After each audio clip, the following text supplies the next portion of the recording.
Hello everyone, welcome to Axion Home. Myself Mimmoy Kaushik Bora, Director and Founder Akash Junior College. Backside তোমালোকে দেখা পাইছা মই আজি কি লিখি থৈছো Why science is your dream to be a doctor? What is NEET and work versus smart work? মই ইয়াৰ আগৰ ভিডিওটো বনাইছিলো যি সকল বিজ্ঞান পঢ়িছে বা বিজ্ঞানত নাম ভৰ্তি কৰিছে সেই সকলৰ সপোন যি সকলৰ ইঞ্জিনিয়াৰ আছিল মই আগৰ ভিডিওটো তাৰ বিষয়ে কৈছিলো আৰু বহুতে তেতিয়া কৈছিল মই তেতিয়া প্ৰমিস কৰিছিলো যে মই মেডিকেলৰ ওপৰত এটা ভিডিও বনাম তো আজি সেই সকলৰ কাৰণে যি বিজ্ঞান বিষয়টো অধ্যয়ন কৰিছে জীৱনত এজন ডক্টৰ হ'বৰ কাৰণে বা জীৱনত ডক্টৰৰ বিষয়ৰ অধ্যয়ন কৰিবৰ কাৰণে যি ডক্টৰ নিজকে হ'বৰ কাৰণে কিন্তু নিজক এজন সোশ্যাল ওয়াৰ্কাৰ হিচাপে তোমালোকে ভাবিব লাগিব তো আজি মই সেই নিটৰ বিষয়ে কম নিটৰ বিষয়ে কবলৈ যোৱাৰ আগতে তোমালোকক মই সামান্য এটা বস্তু দেখুৱাই লব বিচাৰিছো এই অলংকাৰবিধ তোমালোকে নিশ্চয় চিনি পাইছা এই অলংকাৰবিধক তোমালোকে নিশ্চয় চিনি পাইছা আৰু এটা কথা তোমালোকে মনত ৰখা উচিত জীৱনৰ সকলো বস্তুখিনি যদি কিনি লব পাৰিবা সকলো অলংকাৰ যদি কিনি লব পাৰিবা এই অলংকাৰবিধ কিন্তু কিনি লব নোৱাৰিবা আজি অলংকাৰবিধ ময়ো পিন্ধা কিন্তু যোগ্য নহয় এই অলংকাৰবিধ তোমালোকে নিজৰ জ্ঞানৰ দ্বাৰা নিজৰ অধ্যয়নৰ দ্বাৰা যদি নিট ক্ৰেক কৰিব পাৰা তেতিয়াহলে এই অলংকাৰবিধ বিনাৰ সুযোগ্যতা লাভ কৰিবা তাৰ অবিহনে কিন্তু এই অলংকাৰবিধ তোমাৰ যিমানে টকা পইচা নাথাকক কিয় এই অলংকাৰবিধ কিন্তু তুমি পিন্ধিব নোৱাৰিবা গতিকে সপোন সদায় মজবুত হ'ব লাগিব যদি তুমি মেডিকেলৰ সপোন দেখিছা তেতিয়াহলে তোমালোকে ভাবিব লাগিব মই এনেকুৱা বিধ অলংকাৰ পিন্ধিবলৈ গৈ আছো য'ত কেৱল মই মগজুৰ জ্ঞানৰ দ্বাৰা হে অলংকাৰবিধ ল'ব পাৰিবা ঠিক আছে let's started what is NEET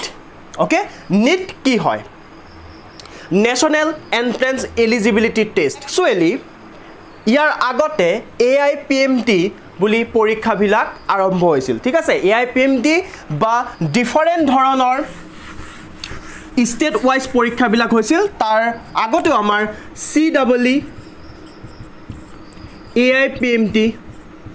আদি কৰি এক্সাম বিলাক অনুষ্ঠিত হৈছিল কিন্তু বৰ্তমান গুটেই মেডিকেল জিমান অল ওভাৰ ইন্ডিয়া জিমান মেডিকেল এক্সাম আছে সকলো একলগ কৰি এটাই নাম হৈ গল যাৰ নাম হৈ গল নিট আৰু কোৱা হয় তাকে national eligibility entrance test okay এতিয়া নিট কি হয় আৰু নিট কেতিয়া দিব পাৰে ওকে নিট দিবৰ কাৰণে তুমি সায়েন্সত হায়াৰ সেকেন্ডাৰী ফাৰ্স্ট ইয়াৰ প্লাস সেকেন্ড ইয়াৰ দুটা বছৰ তুমি স্টাডি কৰিব লাগিব তুমি যদি হায়াৰ সেকেন্ডাৰী সেকেন্ড ইয়াৰ এপিয়াৰিং হোৱা বা সেকেন্ড ইয়াৰ তুমি যদি পাস কৰা তেতিয়া হলে তুমি নিট যাৰ সপোন দেখিছা সেই মেডিকেল এক্সাম দিব পাৰিবা আৰু এইচএছত কিন্তু তোমাৰ subject physics chemistry and biology থাকিব লাগিব ফিজিক্স কেমিষ্ট্ৰি বায়োলজি থাকিব লাগিব ঠিক আছে নেক্সট পইণ্ট যে ফিজিক্স কেমিষ্ট্ৰি বায়োলজি তোমালোকে কিমান ধৰণৰ মাৰ্কস পালে এই নিট এক্সামটো ক্ৰেক কৰিব পাৰিবা তোমালোকৰ CBSE হওক বা কাউন্সিলৰ পৰীক্ষাত হওক তোমালোকে কিমান ধৰণৰ মাৰ্কস পালে এই নিট এক্সামটো ক্ৰেক কৰিব পাৰিলা যেনে ধৰণে NIT আৰু IIT ভিলাকত তোমালোকৰ এন্ট্ৰেন্স ক্ৰেক কৰিবৰ কাৰণে ফিজিক্স কেমিষ্ট্ৰি আৰু ম্যাথমেটিক্সত 75% আছিল তেনে ধৰণে এইচএছত তোমালোকে ফিজিক্স কেমিষ্ট্ৰি বায়ো কম্বিনেশন মিলি পেলাই তোমালোকে কিমান ধৰণৰ মাৰ্কস পাব লাগিব সেই কথাটো মই এতিয়া জনাই দিছো তাৰ কাৰণে জেনেৰেল খিনিয়ে পাব লাগিব ফিজিক্স কেমিষ্ট্ৰি মিলাই 50% OBC SC and ST 40% ঠিক আছে 40% and PWD পাব লাগিব 45% okay OBC NCL হ'ব লাগিব to general 50% and OBC SC 40% and PWD 45% ক'ত পাব লাগিব ফিজিক্স কেমিষ্ট্ৰি বায়ো আৰু এটা কথা মনত ৰাখিব লাগিব যে হাই সেকেন্ডাৰী ফিজিক্স কেমিষ্ট্ৰি বায়ত এটো পোৱাৰ উপৰিও তোমাৰ এজ হ'ব লাগিব মিনিমাম 70 ইয়াৰ্স কিন্তু ম্যাক্সিমাম কোনো ধৰণৰ সীমা নাই আকৌ কৈছো কি কৈছো এজ মিনিমাম 70 ইয়াৰ্স ম্যাক্সিমাম কোনো ধৰণৰ সীমা এতিয়ালৈকে নিট কন্ডাক্ট কৰা কমিটিয়ে ডিসিশন লোৱা নাই যে ম্যাক্সিমাম কিমান হ'ব লাগিব ঠিক আছে next NEET exam to conduct কৰে এনটিএ যেনে ধৰণে তোমাৰ ন্যাশনাল টেস্টিং এজেন্সি যেনে ধৰণে জেই মেইনছ জুনে কন্ডাক্ট কৰে জেডব্লিউ জুনে কন্ডাক্ট কৰে আৰু নিটু হে একেজন মানুহে একেটা এজেন্সিয়ে কন্ডাক্ট কৰে ঠিক আছে নিট কন্ডাক্ট কৰে এন্ড এনটিএ এন্ড জেডব্লিউ অলসো কন্ডাক্ট কৰে এনটিএ ঠিক আছে এনটিএ মানে তোমালোকে জানা যে national testing agency NEET conduct কৰে ওকে মই কলো প্ৰথমতে কি তোমালোকে সায়েন্সত as high secondary first year second year study কৰিব লাগিব এন্ড তোমালোকে তাৰ কাৰণে 50% general OBC ST 40% PWD 45% okay এতিয়া তোমালোকৰ কথা হল যে নিট এক্সামত কি ধৰণৰ কোৱেশ্চন বা কেনেকৈ ধৰণৰ কোৱেশ্চন প্যাটাৰ্ন হয় মই প্ৰথম কোৱেশ্চন প্যাটাৰ্নটো বিষয়ে কম তাৰ পিছত নিটত কি মেডিকেল কলেজ কোৰ মেডিকেল কলেজ কেনে ধৰণে মেডিকেল কলেজ বিলাক ইনক্লুডেড হৈ আছে তাৰ বিষয়ে মই তোমালোকক আজি ইনফৰমেশন দিম তাৰ পিছতে মই কম যে মেডিকেল পাবৰ কাৰণে তোমাৰ কেনে ধৰণে পঢ়িব লাগিব বা কেনে ধৰণে কষ্ট কৰিব লাগিব ঠিক আছে ওকে মেডিকেলৰ কাৰণে তোমালোকে যদি ভাবা তেতিয়া হলে তোমালোকৰ মেডিকেলৰ নিটৰ এক্সামত 180 টা কোৱেশ্চন আহিব 180 কোৱেশ্চন তাৰে বায়ো থাকিব 90 কোৱেশ্চন এন্ড ফিজিক্স থাকিব 45 কোৱেশ্চন এন্ড কেমিষ্ট্ৰি থাকিব 45 কোৱেশ্চন টোটাল হৈ যায় 180 question okay and 180 question each question carry 4 marks to হৈ গল 720 marks and each wrong question carry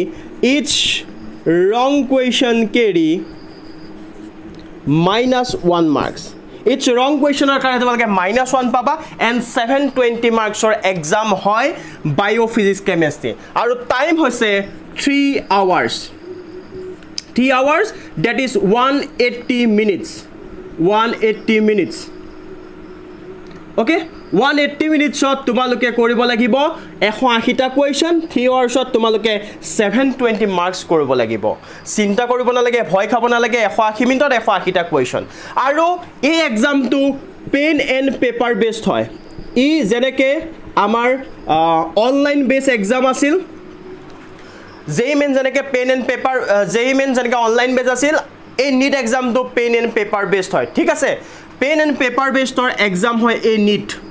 okay গটিকে নিটৰ কাৰণে তোমালকে অনলাইন যেনেকে বেলেগ শিফট হয় হেতু নহয় বছৰত 1 ইয়াৰত এবাৰে নিট এক্সাম হয় নিট এক্সাম কিন্তু প্ৰথম অৱস্থা নাছিল 5 মে 2013 ৰ পৰা এই নিট এক্সাম আৰম্ভ হৈছে আৰু এটো হৈছে নিটৰ এক্সামৰ কোৱেশ্চন প্যাটাৰ্ন যে কেনেকে হে বায়ো 90 টা আহিব Physics 45 ta, chemistry 45 ta, and total 728 wrong question carry -1 and 180 minutes pen and paper base hoy and 1 year ot ebosorot only one exam hobo de duta shiftot nohoy jeneke jei means duta shiftot hoy January hoy aru April ot hoy kintu medical ebare hoy aru pen and paper based hoy future ot kobo noru e computer based exam ole conversion hobo pare okay প্ৰথম অৱস্থাত কিন্তু মই কৈছো CW এপিএমডি AIIMS জিপমাৰ সকলো ধৰণৰ বেলেগ medical college আছিল all state অসমতো যিকিখন মেডিকেল কলেজ আছে সেইকিখন মেডিকেল কলেজও বেলেগ ধৰণে পৰীক্ষা পাতে বেলেগ ষ্টেটত বেলেগ ধৰণৰ মেডিকেল কলেজৰ পৰীক্ষাবিলাক হয়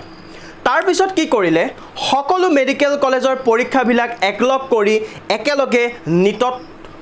ইনক্লুড কৰিলে তথাপিও আজি এবছৰ বা দুবছৰ আগলৈকে এইমছে এক্সট্ৰাকে পাতি আহিছিল কিন্তু এতিয়াৰ পৰা এইমছু ইয়াৰ ইনক্লুডত সোমাই গল মানে জিমান মেডিকেল আছে সব মেডিকেল কলেজৰ কাৰণে এক্সাম এটাই হেতু হল নিট এক্সাম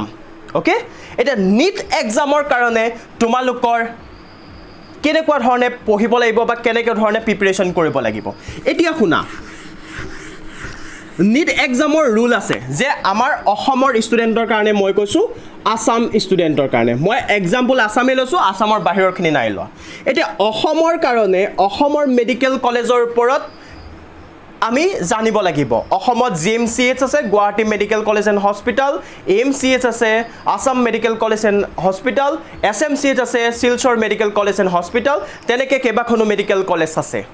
এতিয়া এই মেডিকেল কলেজবিলাকত আমি কিন্তু নিটৰ থ্ৰু দিয়ে সিট পাম কেনেধৰণে পাম আসামৰ যিমানখিনি সিট আছে তাৰ 80% সিট 85% সিট ৰিজাৰ্ভেশ্যন হৈ থাকে অসমৰ ষ্টুডেণ্টৰ কাৰণে মই কি কৈছোঁ যে 85% সিট ৰিজাৰ্ভেশ্যন হৈ থাকে অসমৰ ষ্টুডেণ্টৰ কাৰণে আৰু বাকি 15% সিট অল ইণ্ডিয়া কেটেগৰী লেভেলত কৰোৱা হয় মানে নিট এক্সামটো পতা হয় নিট এক্সাম সকলোৱে এপিয়াৰ কৰিছে নিট এক্সাম সকলোৱে এপিয়াৰ কৰে তাৰ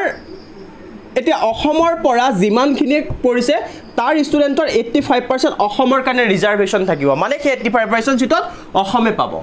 এই 15% সিট প্ৰতিখন ষ্টেটৰ পৰা তেনেধৰণে 15% কে সিট যাব অৱশ্যে কিছুমান ষ্টেটে সেই সিট কিটা নিদিয়ে খুব কম পাৰ্চেণ্টে সেইটো বেলেগ বেলেগ হ'ব পাৰে কিন্তু অসমৰ 15% এটা বেলেগ বেলেগ ষ্টেটৰ এই 15% সিট কিটা হৈ পেলাই সেইটো অল ইণ্ডিয়া লেভেলৰ পৰা সিলেকশ্যন হ'ব মানে তুমি অসমৰ ষ্টেট কেটেগৰীটো সিলেকশ্যন পাব পাৰা বা অল ইণ্ডিয়া লেভেলতো তোমালোকে সিলেকশ্যন পাব পাৰা গতিকে দুটা টাইপৰ পৰা তোমালোকে সিলেকশ্যন পাব পাৰা আৰু এই অসমৰ 85% সিট যদি তোমাক পাবলৈ হয় এই 15%ত পাবলৈ দিগদাৰ কিন্তু অসমৰ 85%ত পাবলৈ সুবিধা হয় যদি 85% তুমি পাবলৈ আছে তেতিয়া ক্লাছ 7 to 12 তোমালোকে অসমতে ষ্টাডি কৰিব লাগিব যদি ক্লাছ 7 পৰা 12 হলে তোমালোকে এটা বছৰো বাহিৰত অসমৰ বাহিৰত পঢ়িছা বাহিৰৰ পৰা সাৰ্টিফিকেট লৈছা তেতিয়া হলে তোমালোকে অসমৰ 85% সিটৰ কাৰণে কিন্তু এলিজিবিলিটি নহয় তোমালোকে পঢ়িব লাগিব তেতিয়া 50% কোটাৰ কাৰণে বা অল ইণ্ডিয়া মেডিকেল কলেজ বিলাক আছে এইমছ আছে তো এইমছৰ কাৰণে তোমালোকে নিজকে প্ৰিপাৰেচন কৰিব লাগিব ঠিক আছে তো এতিয়া অসমৰ 85% সিটৰ কাৰণে তোমালোকে প্ৰিপাৰেচন কৰিবলৈ হলে ক্লাছ 7 ৰ পৰা ক্লাছ 12 লৈকে কিন্তু অসমতে তোমালোকে পঢ়িব লাগিব ওকে ঠিক আছে এটা তোমালোকে শুনা নিট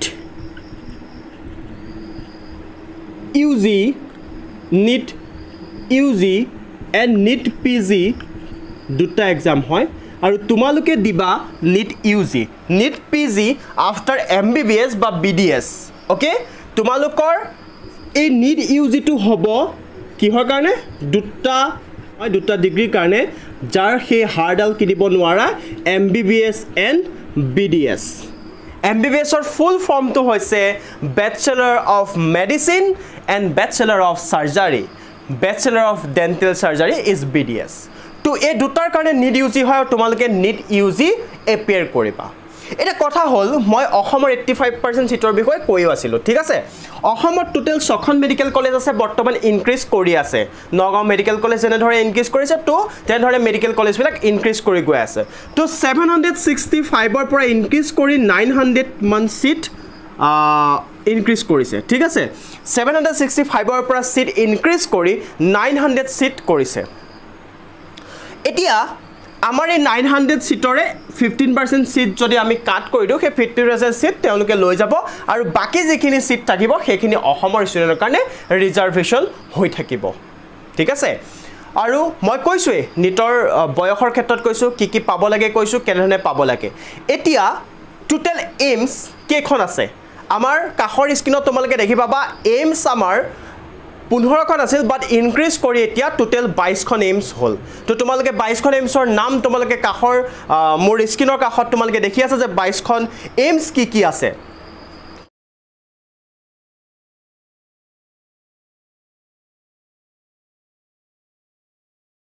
এতিয়া ষ্টেট ওয়াইজ মেডিকেল কলেজ কেইখন আছে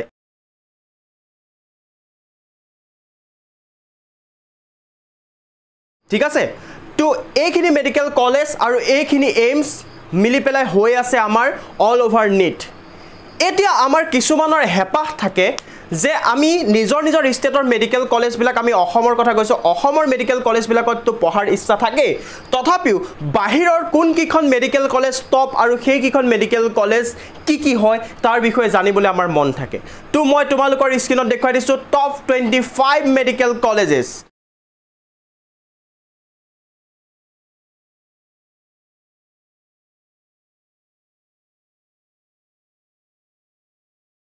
যে মই লিখা আছিল প্ৰথমতে তোমালোকে ৱৰ্ক ভাৰ্চেছ স্মাৰ্ট ৱৰ্ক কি হয় একচুৱেলি মই মেডিকেলৰ ক্ষেত্ৰত ৱৰ্ক ভাৰ্চেছ স্মাৰ্ট ৱৰ্ক এটো কাৰণে কৈছো কাৰণ তোমালোকেও জানা যে মই প্ৰথমে দেখুৱাইছিলো 180 মিনিটত 180টা কোৱেশ্চন ইট ইজ পসিবল যদি মই ধৰো 180 মিনিটৰ তোমাৰ যদি ওএমআৰ শিটখন ফিল আপ কৰোতে তোমাৰ যদি 20 মিনিটস এটা সময় যায় সাইন কৰোতে বা মিলি কৰি কিবা এটা সময় তোমালোকৰ যদি ভাবুতে কৰোতে 30 মিনিটস মই সময় ধৰো তেতিয়া তোমালোক 150 মিনিটছত 180টা কোৱেশ্চন কৰিব লাগিব 150 মিনিটত 180টা question is possible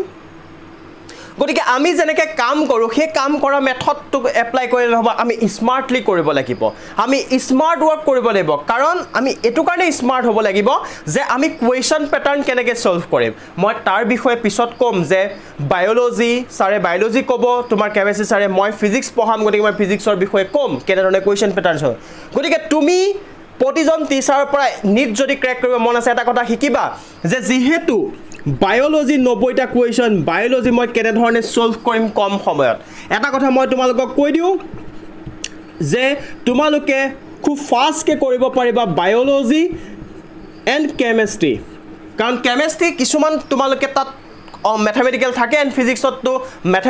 mathematical term বহুত পাবা ঠিক আছে সো তোমালোকে বায়োলজিত ফাষ্ট হ'ব লাগিব গতিকে এটা কথা সদায় মই ৰাখিবা নিটৰ ক্ষেত্ৰত যদি যেতিয়া পাব যাবা যে নিটত যেতিয়া বায়োলজি পঢ়িবা তো বায়োলজি মই কেনেকৈ 90টা কুৱেশ্যন এমসিকিউ কেনেকৈ খুব কম সময়ত কৰিব পাৰো তাৰ কাৰণে চেষ্টা কৰিবা তুমি যদি 90টা কুৱেশ্যন 20 মিনিটত কৰিব পাৰা তো এনেকুৱা ধৰণৰ ষ্টুডেণ্টছ যোনে 20 আৰু 25 মিনিটত কৰিব পাৰে এটো মোৰ এক্সপেৰিয়েন্সৰ ফালৰ পৰা কৈ আছো তেনেকুৱা ধৰণৰ ষ্টুডেণ্টছ যোনে 25 মিনিটত বা 20 মিনিটত বা 15 মিনিটতো 90টা কুৱেশ্যন সলভ কৰি দিয়ে তো তেও সেই টাইমটো ক'লে ৰাখি দিয়ে কেমিষ্ট্ৰি এণ্ড বায়োলজি কেমিষ্ট্ৰি কিমানখিনি টাইম এণ্ড ফিজিক্সত কিমানখিনি টাইম ব্যৱহাৰ কৰি এটা ভাল ৰেংক ভাল ৰিজাল্ট আনিব পাৰা তোমালোকে অকল সপোন দেখি নাথাকিবা যে অসমৰ মেডিকেল কলেজতে আমি সিট পাম গতিকে মই হেকেনে কৈছো ৱৰ্ক কৰিলে নহব তোমালোকে স্মাৰ্ট ৱৰ্ক কৰিব লাগিব স্মাৰ্ট ৱৰ্ক কেনেকৈ তোমালোকে বায়োলজিত টাইম